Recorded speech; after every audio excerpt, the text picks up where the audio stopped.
Halo, pada video sebelumnya kita telah membahas beberapa hal. Yang pertama tentang bagaimana membuat data source atau connect to data. Kita juga telah mempelajari bagaimana menavigasi workspace area dan juga membuat satu peta choropleth. Seperti ini ya, kita sudah membahas tentang data source dan kita juga sudah membuat satu visualisasi menggunakan peta.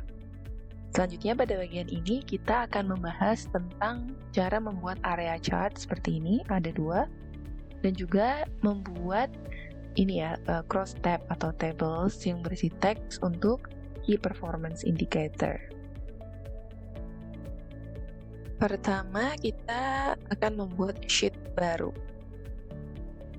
Sheet baru ini kita beri nama sales by kategori atau penjualan berdasarkan kategori.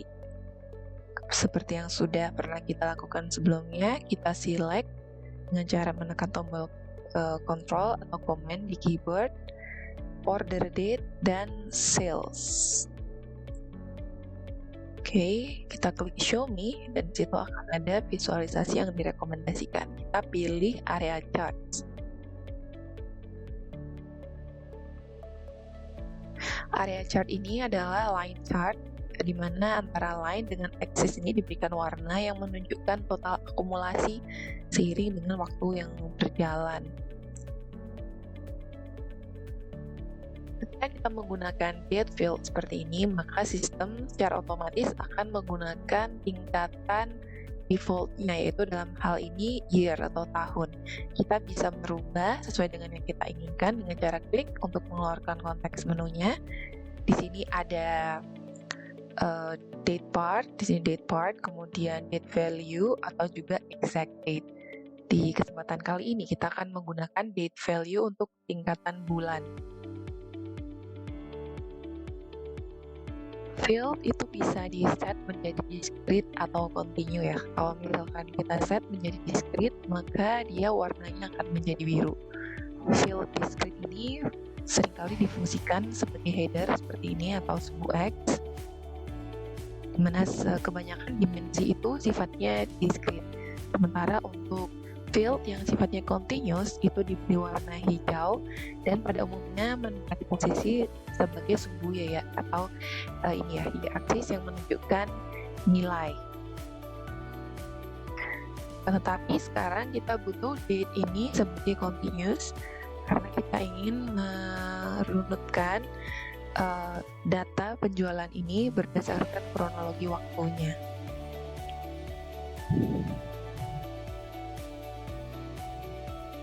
Ya, sesuai dengan bulannya.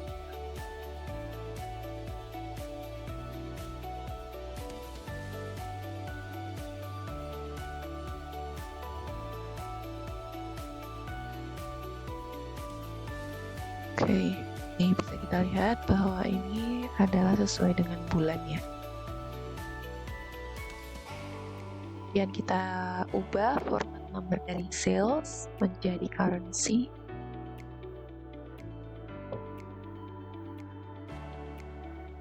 Kita juga bisa mengedit ini ya, axis ini, merubah range-nya atau title atau tick marks-nya. Sama juga di sini, edit axis.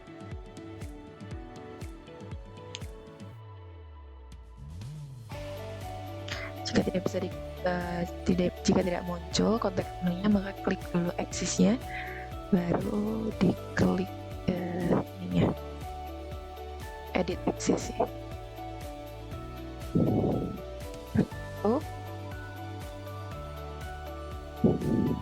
Selanjutnya kita akan membuat level of detail expression dengan cara tekan control atau command di keyboard dan kita pilih satu dimension dan measure ya, dalam arti ini order ID dan profit.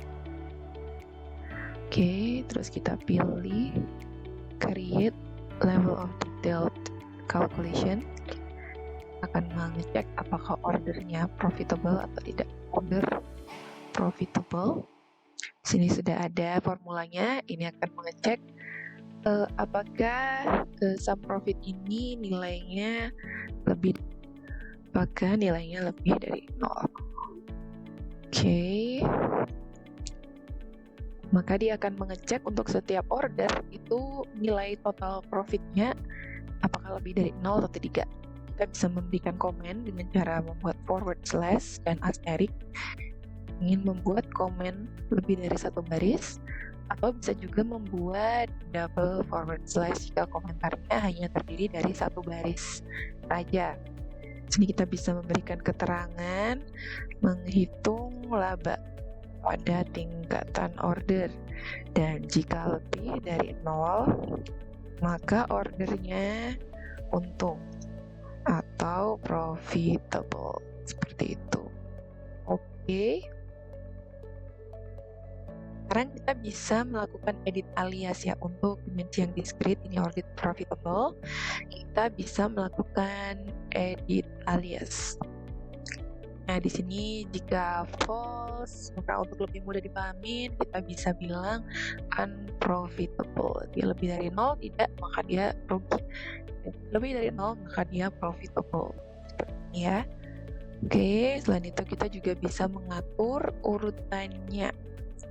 Sort. Ini. Kita menentukan apakah dia ascending atau descending, gitu ya. Oke. Sini untuk sort, mana tadi sort. Oke. Di sini kita bisa lakukan secara manual juga. Ini profitable-nya kita taruh di atas. Nah, maka nanti setiap kali ditampilkan dia urutannya akan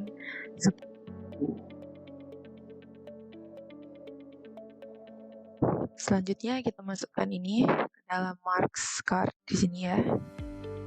Tuh. Yang profitable ada di atas, unprofitable ada di bawah. Oke. Terus kemudian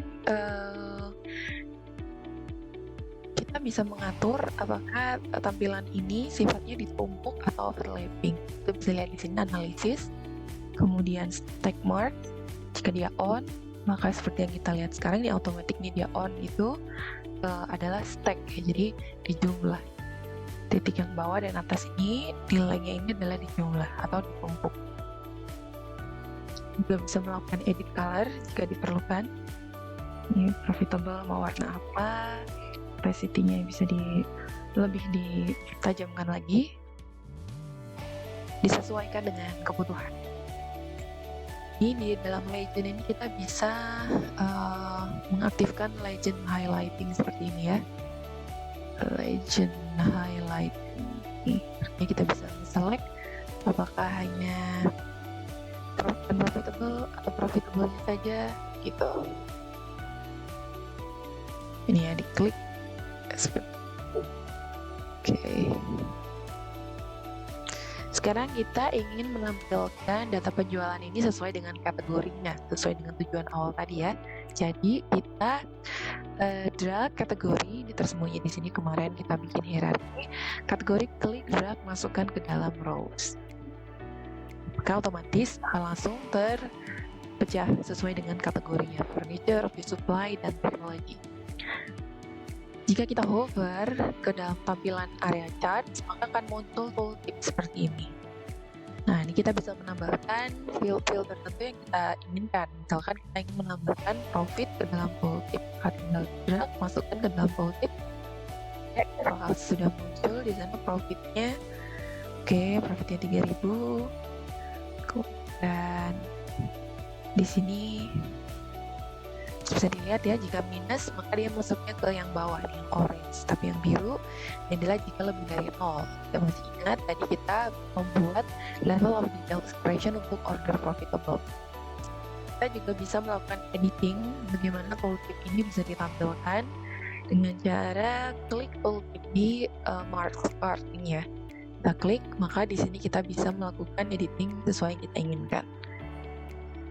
Bahkan kategori kita taruh di atas, terus mau di bold dan diperbesar ukurannya, diganti warnanya juga bisa.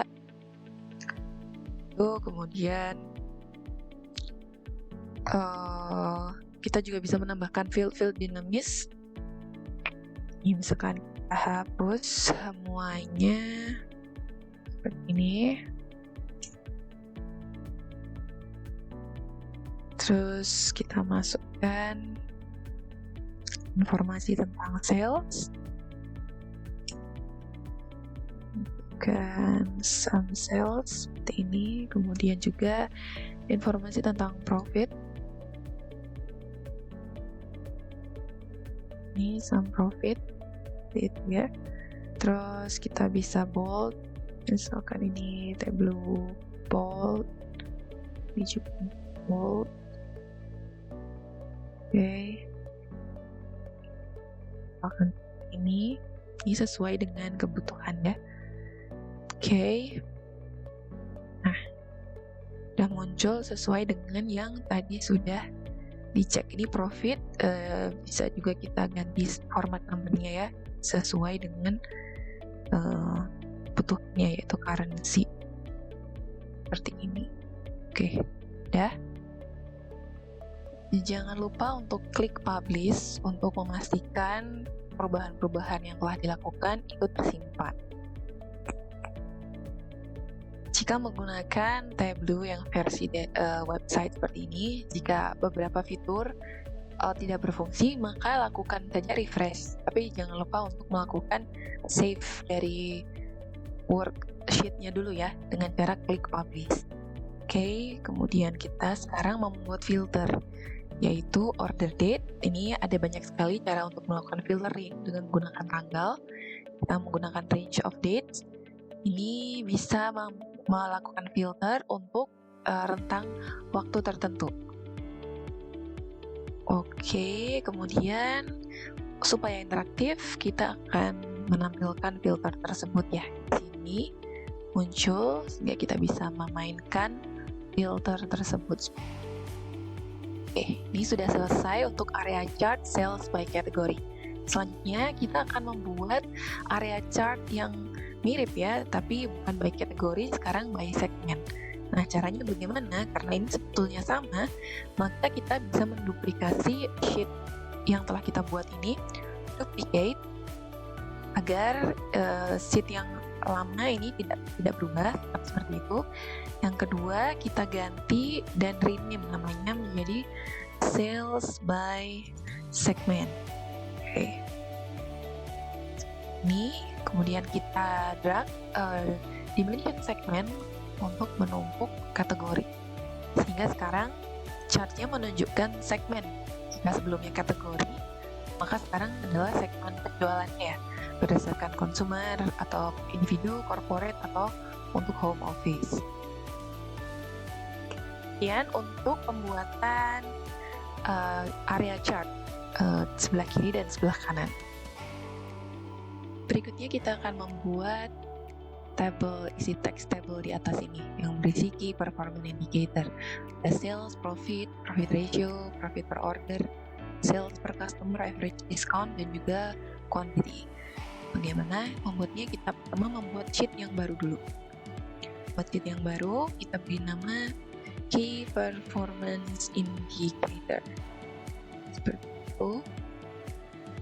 Terus kita harus membuat beberapa calculated fields ya, seperti yang pernah kita buat sebelumnya.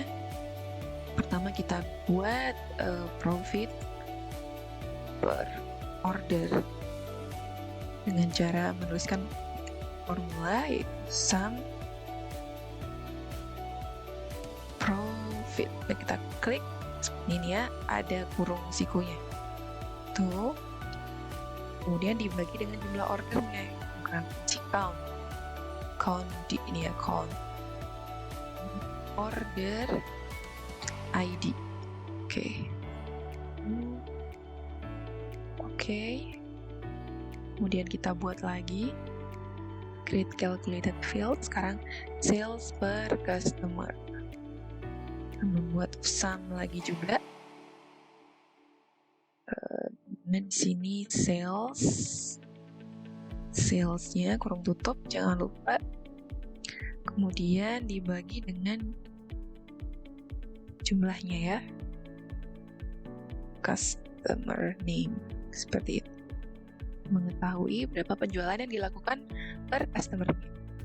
Oke. Nah, di sini di data pane yang bisa kita lihat di samping ini, di situ ada dua field yang tergenerate secara otomatis, yaitu measure names dan measure values. Measure names ini adalah suatu field yang berisi nama dari seluruh measure di data pane. Sementara untuk measure values berisi measure yang berisi nilai-nilai continue yang di dalam data pane. Nah, kita ambil measure-nya, masukkan ke dalam view. Oke, coba lagi. Ya, muncul sekarang. Ini adalah daftar dari measure names dan juga measure values. Sekarang kita bisa hapus yang tidak kita inginkan. Jadi remove ya, kalau ini tidak kita pakai. Ini juga di remove. Terus kita bisa merubah urutannya sesuai yang diinginkan. Ini sales di atas, kemudian setelah sales ada profit, kemudian kita juga bisa merubah format numbernya. Sales itu adalah currency, seperti itu. Kemudian profit itu juga merupakan currency. Kita hapus desimalnya. Ini profit ratio, ini adalah percentage.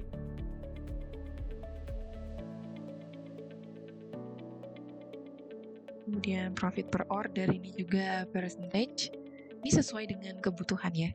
Ini saya lakukan ini untuk menyesuaikan dengan contoh dashboard yang memang akan kita bangun. Kemudian kita bisa merubah urutannya dengan cara drag. Oke.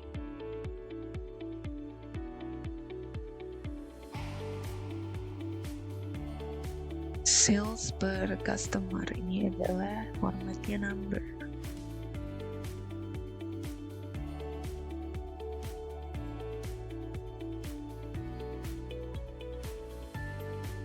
Nah, ini tadi ada yang tertindih ya, sehingga dia hilang. Kita tinggal menambahkan aja. Di sini diambil sesuai kebutuhan. Ini diskon. Kita juga bisa merubah agregasinya. Kita butuhnya misalkan average, diskonnya itu berapa. Diskon itu sifatnya percentage. Oke.